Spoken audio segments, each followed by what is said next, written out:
Hello, I'm the Nostalgia Critic. I remember it so you don't have to.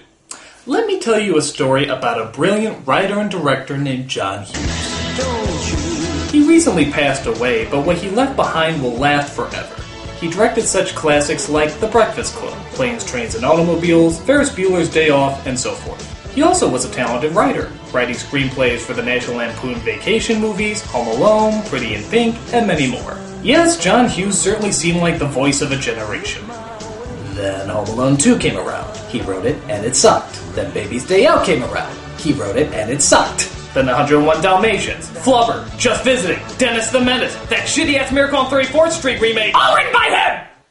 What happened? He was like the voice, and then he got lost to this slapstick-inspired shit. Or slap shit, as I like to call it. But none of them are as bad as the crowning achievement of horror that is simply known as Home Alone 3. This is a film where even if you saw the previews, you felt dirty. How could such a great writer stoop to such an insulting, demeaning, and absolutely unentertaining low? Well, let's see if we can figure it out. This is Home Alone 3. So the movie starts with the typical Home Alone music, followed by the typical Home Alone credits, taking place in the typical Home Alone setting. Hong Kong! Literally, the first minute completely misses the idea of the franchise. $10 million for the missile chip. Sounds like your clients want to build a missile that can't be detected by radar.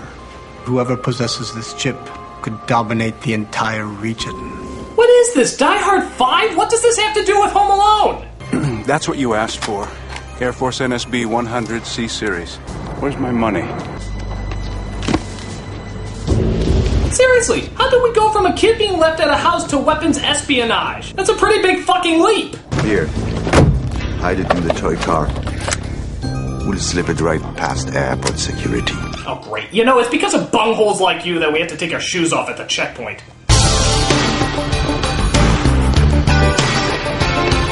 But unfortunately, the bag gets switched with some lady, and the spies panic in order to find it. She's leaving.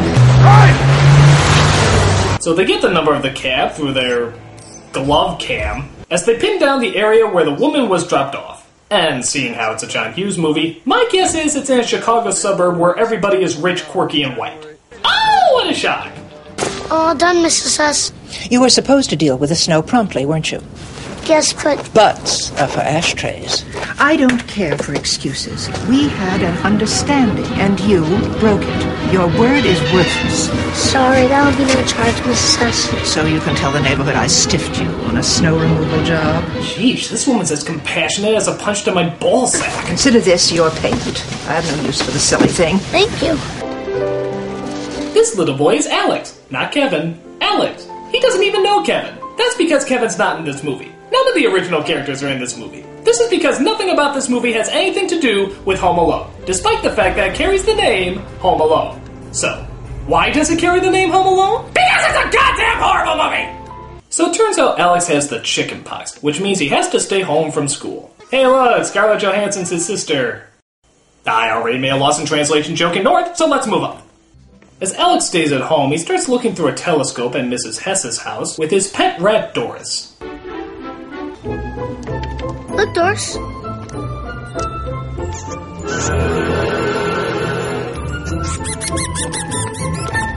You know, I'm actually trying to envision the great John Hughes writing scenes like that. And then the mouse looks through the telescope and sees a cat. It's just a cat on the TV screen, but nevertheless, he gets scared. John Hughes, you've done it again. Where's my whiskey?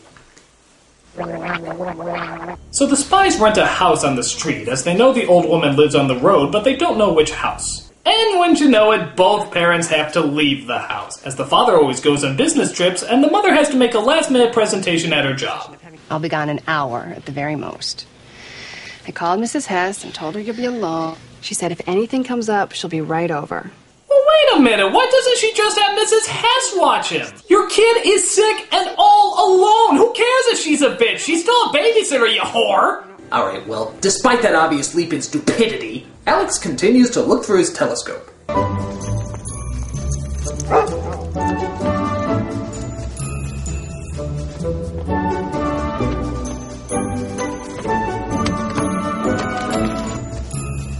So while looking through his telescope, he comes across the spy sneaking into one of the houses. Like a reasonably smart kid, he calls 911, but the spies escape before the cops can see him.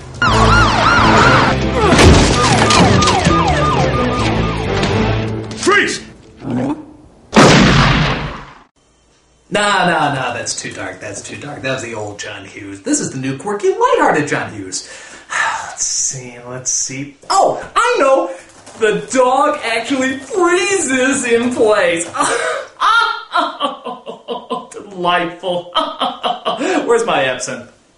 So both the mother and the cops think Alex made up what he saw and don't look into it any further. But wouldn't you know it, the spies break into another house the next day. Well, that's okay though, because we know that the parents stayed home this time. Oh, you gotta be kidding me. They left again? What kind of parents are these? Do they leave their fucking medicine in the toy chest as well?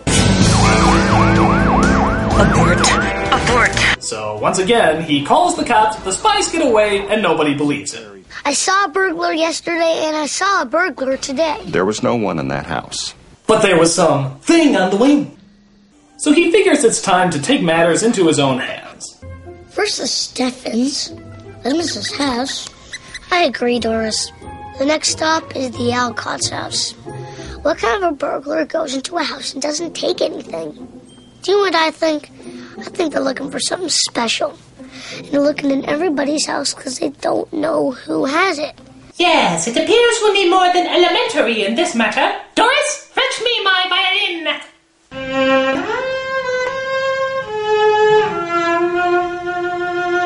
So Alex gets a video camera and some duct tape as the parents leave him for a third time! Alright, this is comical now. I mean, really comical. Remember what a big deal it was in the first film when they left him behind?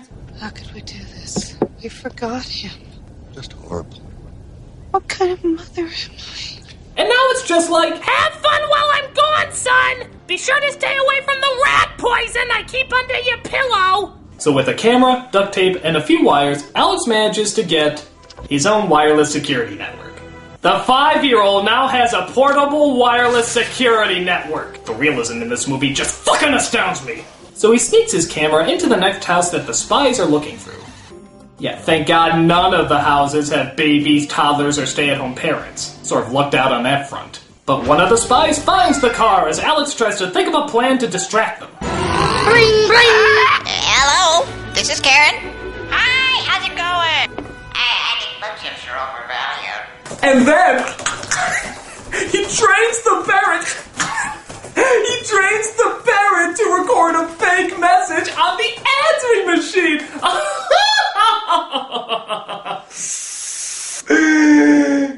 But that plan seems to backfire as the spies get the car and examine the video recorder on top. It's a video camera. Someone's on to us. Wait, now just hear me out. What if it's a 5-year-old boy who wired a security system in his own house? Oh, come on, that's something John Hughes would come up with if he was on Quaaludes. Did I really just write that? Where's the Quaaludes? So even though they get the tape, Alex drives the car away with the chip inside. They partake in a little chase, we have ourselves a little slapstick, yuck. As Alex discovers the chip inside the car. Again, to his credit, he reports it to a member of the military, and even though they don't believe him, he gives them the number on the chip. But the bad guys find out where Alex lives as, now prepare yourself, the parents leave again! I don't even care anymore. If you want your kid to be milk carton of the week, that's your problem. Hello. This time, however, they do ask Mrs. Hess to watch him, but only after they left, which is still pretty damn stupid, especially considering how the bad guys find her and tape her to a chair. Parents of the year or morons? Morons. So of course it's up to our friggin' boy genius to save the day. First he tries to trick the woman by controlling the dog with a dog whistle. He doesn't have a dog, but he has a dog whistle. I'm sure he just buys cat food for fun too. I repeat, there is no movement inside. Permission to enter.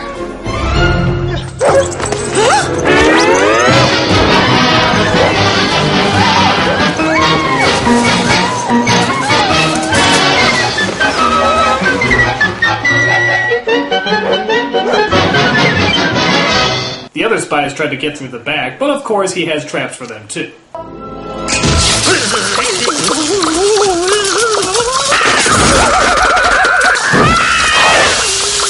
You're gonna eat lightning, and you're gonna trap thunder! Actually, that's the second John Hughes farting joke I've seen in a week. The other one being in Flubber. Why is he all about the strange things coming out of people's butts? I just think we're having an off day.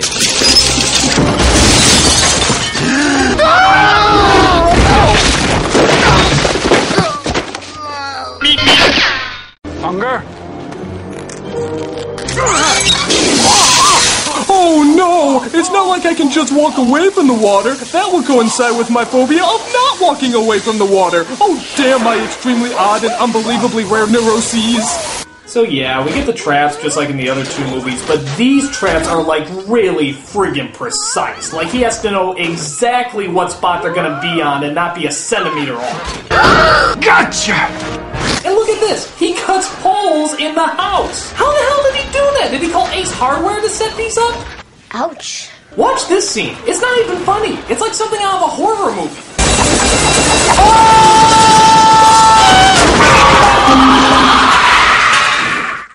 Jesus. And of course, we have pratfall after pratfall after pratfall. Just turn the crank and snap the plank and boot the marble right down the chute. Now watch it roll and hit the pole. Knock the ball in the rubber duck tub which hits the man into the pan. The trap is set. Here comes the net. Ouch! Nice trap. I guarantee it's the craziest trap you'll ever see. Believe it or not, the mother actually calls in the middle of all this, and Alex says that everything is fine. Honey, you're all out of breath. Is something wrong? No, everything's fine. Oh yeah, just fighting for terrorists and fleeing for my life. But don't worry, you have deadlines to meet. But it turns out the number on the chip got to higher authorities as they pull Alex's mother and his siblings aside for questioning. It's Alex. It's my other son. Why, what's happened? He may be in danger. Maybe I shouldn't have left him alone 18 times. He's not here. He's at home. Let's move. Why is he in danger? We think he intercepted a top-secret electronic device stolen from a Defense Department contractor by a group of international criminals working for a North Korean terrorist organization.